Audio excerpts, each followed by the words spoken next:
biri digərini öldürür və onu tək başına maşına qoya bilməyəcəyini gördükdə yoldan keçən digərindən xahiş edir ki, dostum özünü yaxşı hiss eləmir, zəhmət olmasa kömək ilə onu maşına mindirək.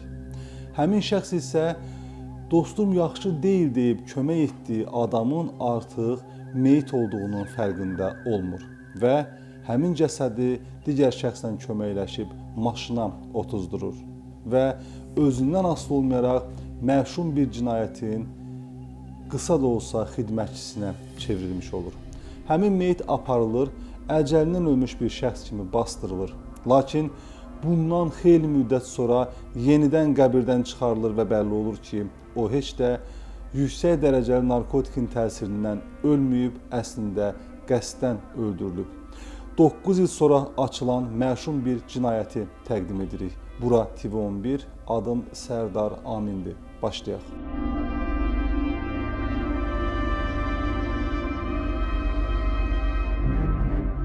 Rövşən Quliyev adlı bir şəxs gecə saat 4 radələrində 2013-cü ildə siqaret almağa çölə çıxarkən meyitlə qarşılaşacağını bilmirdi.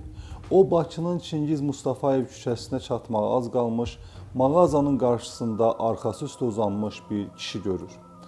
Onun formasından artıq öldüyünü düşünür və yaxınlaşmadan 102-yə zəng edir.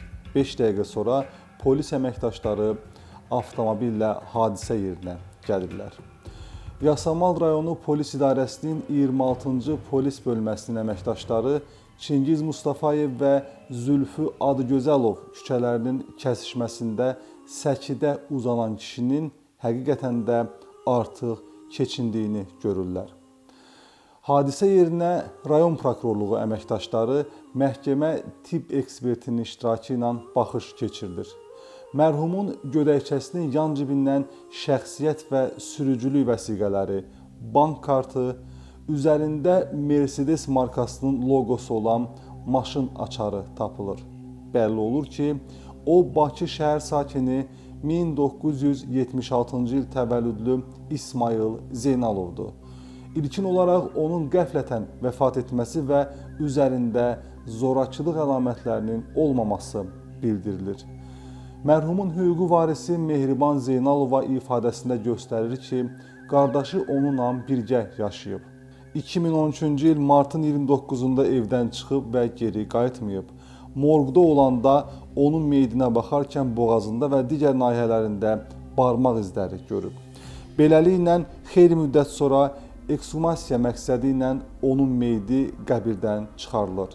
Təhkirar məhkəmə tibbi ekspertizası zamanı çürümə fonunda Zeynalovun boynunun yuxarı hissəsində sıyrıq, həmçinin bədəninin digər nahiyələrində qançırların olması müəyyən edilir. Ekspertizanın rəyinə görə əslində onun ölümünə boyun üzvlərinin sıxılması nəticəsində baş vermiş mexaniki asfikasiya səbəb olub. Beləliklə, onun iddia olunduğu kimi yüksək doza narkotikdən deyil, qəsdən öldürülməsinə rəy verilir. Şahid Vidadi Əbdürrəhimov bildirir ki, o taksi fəaliyyəti ilə məşğuldur və hadisə baş verən gecənin axşamı şahmat məktəbinin yanında dayanıb müştəri gözləyərkən az sonra cansız bədəni səkinin üzərindən tapılacaq İsmail Zeynalov ona yaxınlaşıb. Digər taksi sürücüsü olan həmkarını, yəni Zaur Sadıqovu soruşub. Az sonra Zaur Sadıqov gəlib və onlar, yəni İsmaillə Zaur harasa gediblər. Lakin şahid davamında onu da bildirir ki, az sonra Zaur Sadıqov yenidən taksi meydançasına qayıdıb. Yəni İsmaili evinə düşürüb qayıdıb. Lakin 9 il sonra bilinəcəkdir ki, şahid son cümləsini yalan demişdi. Həmin gün Zaur Sadıqov yenidən taksi meydançasına qayıtmamışdı. Beləliklə bu hadisənin üzərindən nə az nə çox 9 il ötür. Qatil tapılmır. 9 il sonra həmin Zaur Sadıqov törətdiyi cinayətin üzərindən xeyli keçməsinin rahatlığı ilə Sovetskidə tanışına deyir ki, İsmaili həmin gecə mən öldürmüşdüm. Bəs bu ölünü qəbirdən çıxartdıran məşum hadisə necə, niyə baş vermişdi? Zaur Sadıqov ilkin ifadəsindən məhkəmədə imtina etsə də, məhkəmə onun ilkin ifadəsini əsas götürdüyünə görə biz də bu ifadəyə baxacağıq. O deyir ki, həmin gecə, yəni 2013-cü il martın 29-u saat 21 radələrində tanışı İsmail Zeynalova zəng edərək narkotik vasitə qəbul etmək istədiyini bildirib. İsmail maaş aldığını və hardan heroin tapa biləcəklərini soruşub. Zaur Sadıqov da əvvəllər birlikdə narkotik istifadə etdiyi Elşən Süleymanov küçəsində qonşusu olmuş Alik Bədirova zəng edərək heroin təşkil etməsini xahiş edir. Alik də deyir ki, pul varsa narkotik maddə tapacağını mümkündür. Beləliklə, Zaur özünə məxsus Hyundai Accent markalı avtomobillə 8-ci kilometr qəsəbəsinə yollanır. Köhnə məhəlləsinə çatır, blokun qarşısında dayanan Alikə 30 manat pul verirlər. Onlara gözləmələrini deyən şəxs yarım saat sonra geri qayıdır.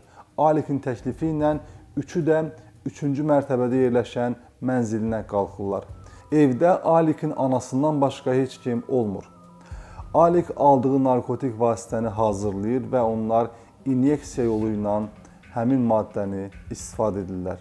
İsmail Aliklə sağollaşaraq ayaqqabılarını geyinib bloka çıxır. Bu zaman Alik Zaura daha bir dəfə istifadə üçün heroin qaldığını və onu İsmaila verdiyini deyir. Mənzildən çıxıb avtomobilə əyləşirlər. Yəni söhbət Zaur və İsmaildan gedir. Yol gedərkən Zaur İsmaila niyə görə Alikin verdiyi heroin barədə heç nə danışmadığını və bunu ondan gizlətdiyinin səbəbini soruşur.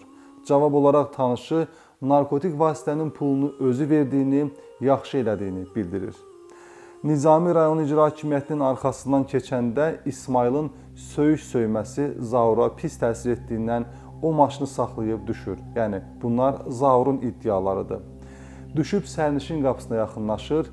O İsmailin qarın nahiyəsinə təpi ilə 2 dəfə möhkəm zərbə vurur. Ardınca kürəyini oturacağa sıxır. Sağ əlinin 2 barmağı ilə İsmailin boğazını sıxıb Zeynalov əlləri və ayaqları ilə çırpınıb qalxmaq istəsə də buna imkan verməyərək onu öldürür. 2 barmağı ilə. Maşının yanından keçən tanımadığı oğlana yalandan dostunun özünü pis hiss etdiyini deyir və onu tanışını qabaq sərnişin oturacağına uzatmaq üçün ona kömək etməsini xahiş edir. Kömək etdiyinə görə sonda hətta həmin tanımadığı şəxsə təşəkkür də edir. Martın 30-u gecə saat 1 radələrində Yasamal rayonunda Cəfərov qardaşları küçəsində kirayədə yaşadığı evə gəlir. Təxminən 1 saat evdən çıxanda anasına avtomobili dayanacaqda saxlayıb qayıdacağını deyir. Maşını sürərək Mustafayev və Adgözəlov küçələrinin kəsişməsində İsmailin bacısı ilə yaşadığı evin yaxınlığına gəlir. Ətrafa nəzər yetirir və heç kimin olmadığını gördükdə narkotik vasitənin doza həddini aşması səbəbindən İsmailin ölməsi görüntüsünü yaratmaqdan ötürü onu maşından çıxararaq sürüyür. Bu zaman gödəkçəsi və köynəyi Zeynalovun əynindən çıxır. Vaxt itirməməsi üçün yalnız gödəkçəni yenidən əyninə geyindirə bilir və onu uzanıqlı şəkildə küçədə qoyaraq hadisə yerindən uzaqlaşır.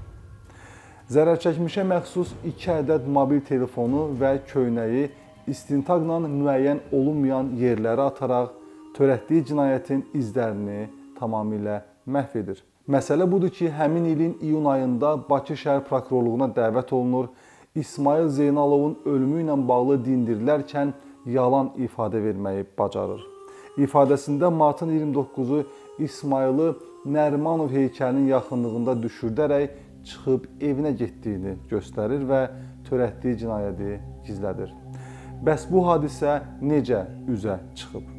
Bu bizə tam bəlli olmasa da, həmin gecə evlərində narkotik vasitə qəbul etdikləri Alik deyir ki, həmin gecədən 9 il sonra 2022-ci il mart ayında İçəri şəhər metrosunun yanında Zaurla yenidən görüşüb.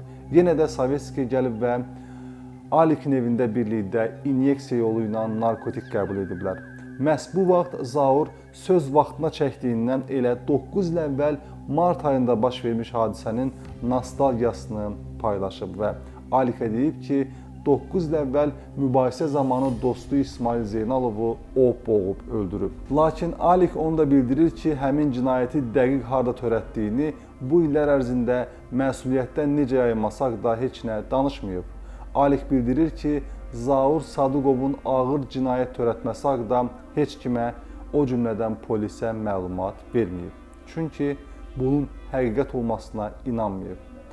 Amma yerin də qulağı var.